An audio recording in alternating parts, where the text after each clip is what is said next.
Jets Ward.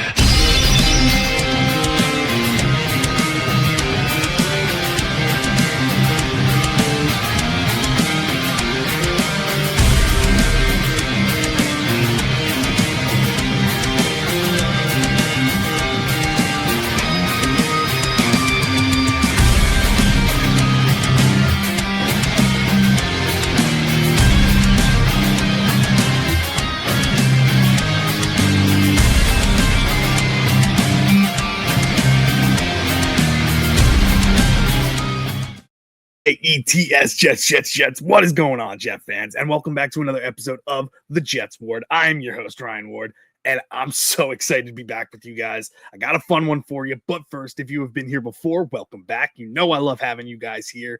It is so much fun to be here when you guys keep coming back for more. And if you are new here, welcome. Whether you're a Jets fan of another NFL team, or just a casual NFL fan, you are always welcome here. It is a safe space for you. Now, guys, today at 12 noon started the legal tampering period in the NFL, meaning at 12 noon, teams could start discussing contracts with up-and-coming free agents. And this time is always a really fun one. We get to see the types of players that are going, who goes really quick, who's waiting out for better deals, things like that. And this is normally a time for us Jets fans where in the past we've seen the Jets go out there and make the big splash moves where they overpay for a lot of players and it just doesn't pan out. Under Joe Douglas, we didn't really do that. We went bargain bin shopping and it was fun to not always be the winners of the offseason, but it didn't really translate into wins. Now, this year, second year, Darren Muji and Aaron Glenn going into the offseason together, they have a plan. Aaron Glenn is going to be calling the defense and we got Frank Reich on offense.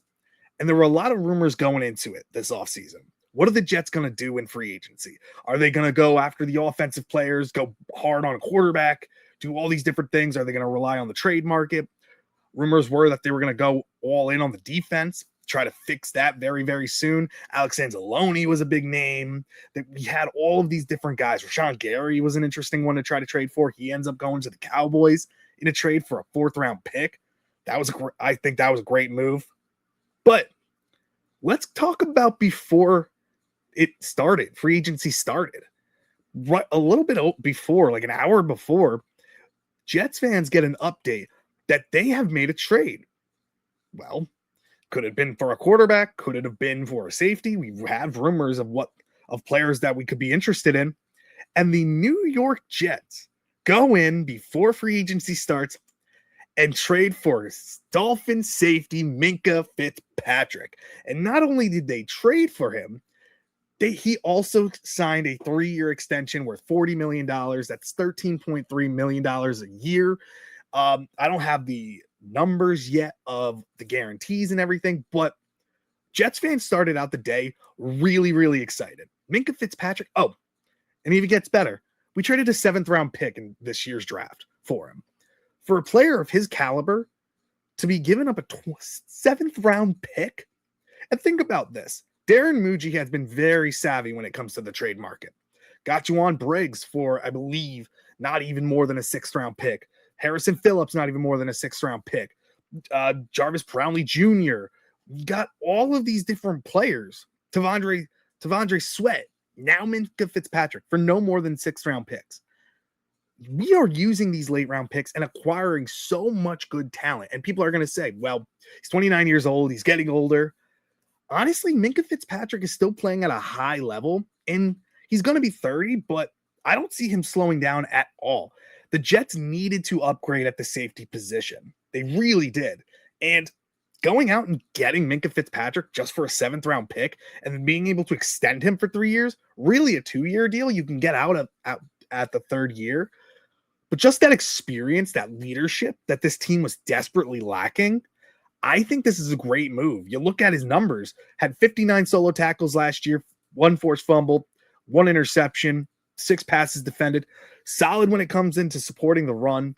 Great when it comes into coverage. Always has a knack for where the ball is. And just a great communicator. And has a great or has a relationship with our new defensive coordinator, Brian Duker, because he was the pass game coordinator and defensive backs coach for Miami last year. So there's a connection there. Look at what Aaron Glenn, when he was with Detroit, how his defense was. Brian Branch was a leader and a very big vocal point for Aaron Glenn's work defense. Now we have Minkah Fitzpatrick, great communicator, awesome vet, great leader, going to help out the younger talent as well in here. Malachi Moore, I think, is going to thrive learning from Minkah Fitzpatrick. I still think we need help at it, but to start out the day before anything even happens, to get Minkah Fitzpatrick and to get a deal with him, I think was a fantastic, fantastic move by Darren Muji and Aaron Glenn. Great way to kick off the day. But then we get into the next move, our first free agent signing. And I don't know if Jets fans are going to be overly excited, but it's a solid depth move. We go after Bengals defensive end Joseph Ossai. He's 25 years old, ton of upside, 6'4", 263 pounds. Total tackles last year, 43, 21 solo tackles, had 5 sacks, 2 forced fumbles. We signed him to a 3-year deal, $36 million, 22.5 guaranteed. Honestly, here is our Jermaine Johnson replacement. Jermaine Johnson was traded to the Tennessee Titans, and we bring in a guy, yes, he had penalty issues, but what Connor Hughes has said about him, which I respect Connor Hughes, I think he's got a lot of great points, and he's got a lot of information. Joseph Ossai is one of those players that is an effort player. He's stiff. He's not the best pass rusher. He does have pass rush ability, but he's the guy who's going to give you everything he has on every single play, which is something this Jets team, we were known for the Jets mope, where we start struggling, you put your heads down and you feel like you don't want to be there, you give up. This kid's not like that. And he has a high motor and has the ability to get to the pass rusher. And he's solid in the run defense too. A lot of people said that the Bengals were playing him out of position. I can definitely see him as an edge type of linebacker, a blitzing linebacker on the outside, comes down, stands up, just rushes like a Calvin Pace type of player that the Jets used to have years ago. I can see Joseph Ossai, that type of player, which is great because he's a depth guy. You bring in rotation pieces, and I think you take the upward swing on a guy who's been getting better every single year, had 5 sacks this past year, 5 sacks the year before, still young, tons of upside. And I think the Jets, not the flashiest move, but I think a very solid one. I'm very happy with this one. I think it's a good move. We needed defensive end help and pass rusher help, so I'll take it. But the Jets weren't done. We continue to go in the edge rushing help and sign Packers edge rusher Kingsley Enagbare. He's 26 years old, 6'4", 258 pounds, had 38 total tackles last year, 16 solo tackles, 2 sacks, 0 forced fumbles. We signed him to a 1-year, $10 million deal. Honestly, another upswing. Kid who has a ton of upside, solid in the run game, and another great depth piece. Just a rotation. I love the rotation. The biggest thing that this Jets team has lacked for years is quality rotation pieces. You want a defense to be successful, you got to have those players that can come in who can give your star players a break and still pick up the slack and still perform. And like there's nothing missing. Kingsley Enagbare, I think, is solid. Still young, coming from a Packers team that had a great defense. Now, he didn't get to really play as much because they had Rashawn Gary, they had Micah Parsons, they had all these different pieces. So I think Enagbare coming here is a great move. He's got to show what he's got. Great rotational piece. I'm very happy with this one. But these are players that they're going to come in. I don't think they're going to be starters right off the bat, if at all. Going to be solid depth piece. But I think this next move was my favorite of all. We talk about Alex Anzalone being the field general for Aaron Glenn. They got a great relationship and everything, and he's the guy coming to New York. He ends up going to the Bucs on a 2-year deal worth $17 million. So the Jets fans are sitting here like, oh man, what's going to happen? There were rumors about Demario Davis. Well, guess what, Jets fans? Demario Davis is back. He is back. I'm really excited about this one. He was drafted by the New York Jets. Didn't have the best career in his first stint with the New York Jets. Was a solid young player. Was learning from David Harris and everything down there. But then he goes to Cleveland. starts picking it up, does much better, comes back for a second stint, and actually has a fantastic career season with the New York Jets. But Avery Williamson was the one chosen over him, so he ends up going to the Saints and has been a stalwart middle linebacker and leader for that team for years and years and years to come. People are going to say, well, he's 37 years old. This is not a long-term answer. Why are you bringing him back? Why are you getting older? Well, you got to think the Jets going into this offseason were one of the youngest teams in the NFL. They lacked quality veteran leadership. It does not get any better than Demario Davis. He has a relationship with Aaron Glenn, really respects Aaron Glenn, can run his defense. You want a guy calling plays out there and getting people in the right position? That's Demario Davis. He's been a Jet before, drafted by this team.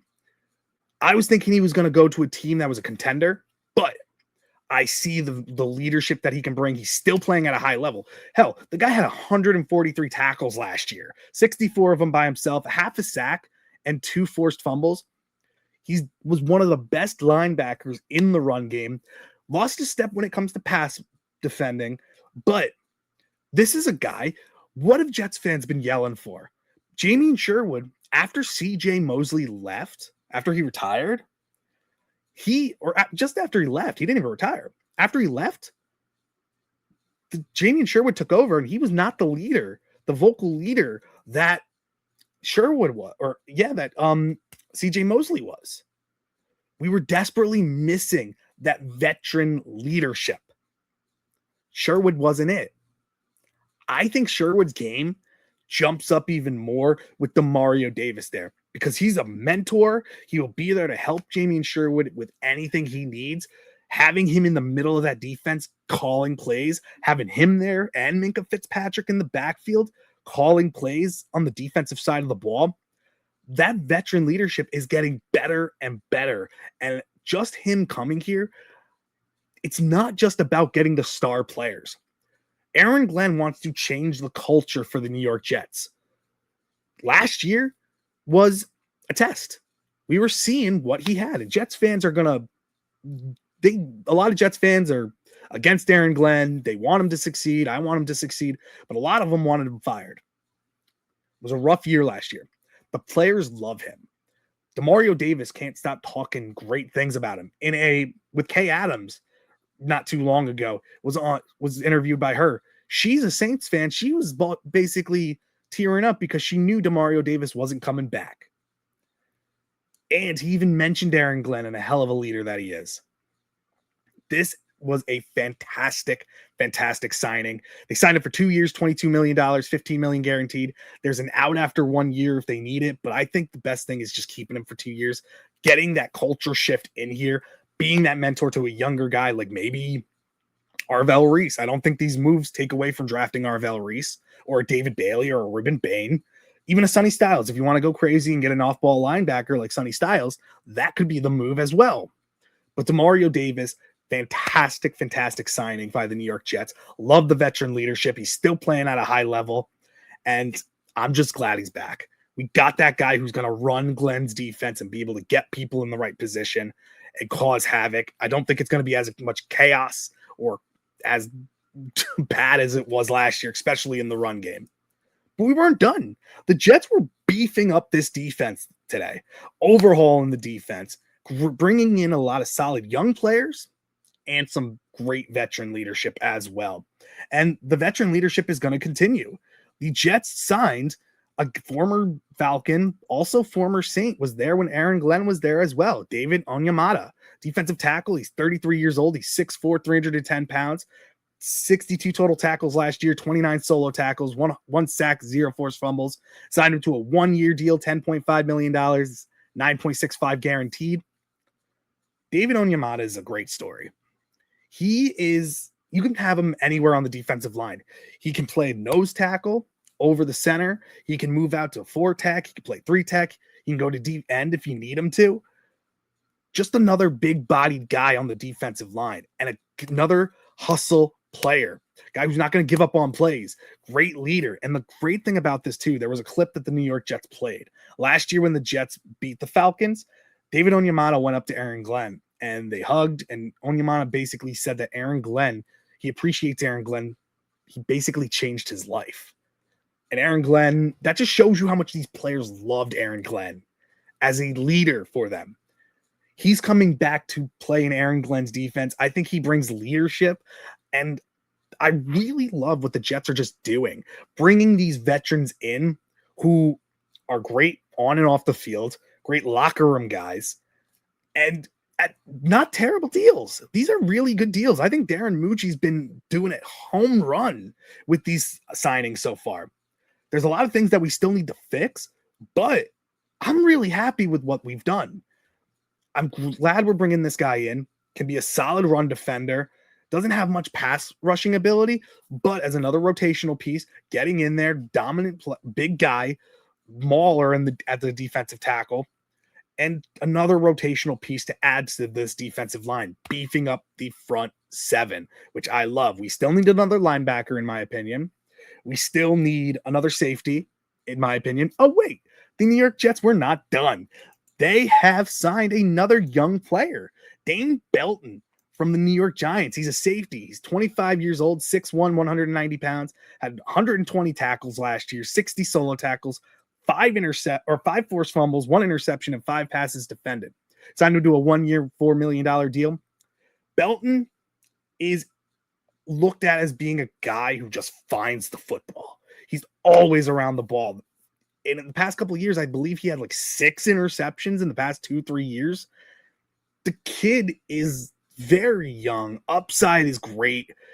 Fantastic special teams player to note. Aaron Glenn loves the guys who can play defense and special teams. He brings great special teams ability as well to a unit that was already very strong.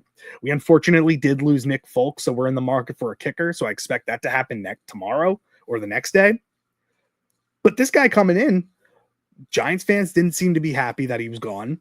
I'm happy we have him in. Another special teams player is going to compete with Malachi Moore at the safety position. I think we still draft a guy like a Dylan Thineman possibly, or AJ Halsey from LSU. But bringing in that young talent who can work with Minkah Fitzpatrick and basically learn from him and push other young talent like Malachi Moore for that starting position. Does Dane Belton start? Could. Let's see what he's got. He's got a knack for the ball, so I'm happy to see what he's got, and he's not afraid to tackle, and that's the thing about all of these guys that we got. They don't miss tackles. They are physical. They are aggressive. You see players that we had last year, Jarvis Brandley Jr., physical corner. We had Brandon Stevens, physical corner. Azaria Thomas, physical corner. Tough players. That's what we're bringing in, this Aaron Glenn toughness, which I love. We still have a lot of things to do. We still need to figure out our quarterback. Tua Tagovailoa is going to the Falcons. Mitch Trubisky's going to the Titans. Malik Willis signed a monster deal with the Dolphins. There's Gardner Minshew going to the Cardinals. There's a lot of moves to still be made. The Kirk Cousins hasn't made a decision yet. Geno Smith is still out there. Sad news for Jets fans. It's looking like the Cardinals are going to keep Jacoby Brissett as their starter and have Gardner Minshew back him up. So there goes that one. So there's a lot of things that still are happening, but Dane Belton being our last free agent signing of the day. Also, we re-signed a fan favorite as well, Andrew Beck, which I'm really happy about. He was a solid fullback for us last year. 29 years old, 6'3", 255 pounds. Signed to a 1-year, $1.5 million deal. Love this move. Bringing in guys who fit the system, fit that Jets toughness, great locker room guys. Overall, I'm very pleased with how day one of the legal tampering period went for the New York Jets. We brought in great veteran leadership, players still playing at a high level. We brought in great rotational pieces as well. So a lot of good things that are coming our way for the New York Jets. Big day tomorrow. Could they go after a quarterback? Could they? Rumors are, and I'm really interested in this one. Rumors are the Jets are very interested in Brian Thomas Jr., wide receiver, and the Jaguars are listening to offers. So that's something to keep an eye on. And the smoke is getting very, very hot. So keep your eyes out for that one. A big move at wide receiver could be made coming very, very soon. But overall, love what the Jets did today. We still have a lot of work to do. We still need to bring in another guard because John Simpson, unfortunately, went back to the Ravens on a 3-year, $30 million deal. AVT still not signed yet, but there's rumors linking him to the Giants. There's a lot of things that we need to do. I think another safety would be great. Cornerback is an interesting one. I know Tyreek Woolen has been linked to the Jets at some points. So I think Kader Kohou could be a fun one. Relationship with Brian Duker from Miami. I think that could be a really good signing, sneaky signing. But let me know what you guys think. I would love to hear how you guys feel about the New York Jets' first day of legal tampering period. More fun stuff to come tomorrow. Probably going to make a video tomorrow recapping day 2 as well at the same time. So be ready for that. But again, guys, comment down below what you guys think, how you feel the New York Jets did today. And make sure you hit that like button, subscribe to the channel, and hit that bell for any notifications, just so you know when I post videos as well. And remember, follow me on X, Instagram, and on TikTok as well. I post my videos and shorts there.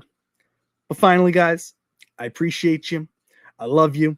And thank you so much for joining me in the JETS Jets Ward. Thank you guys so much, and I'll see you in the next one. Bye. The Jets Ward.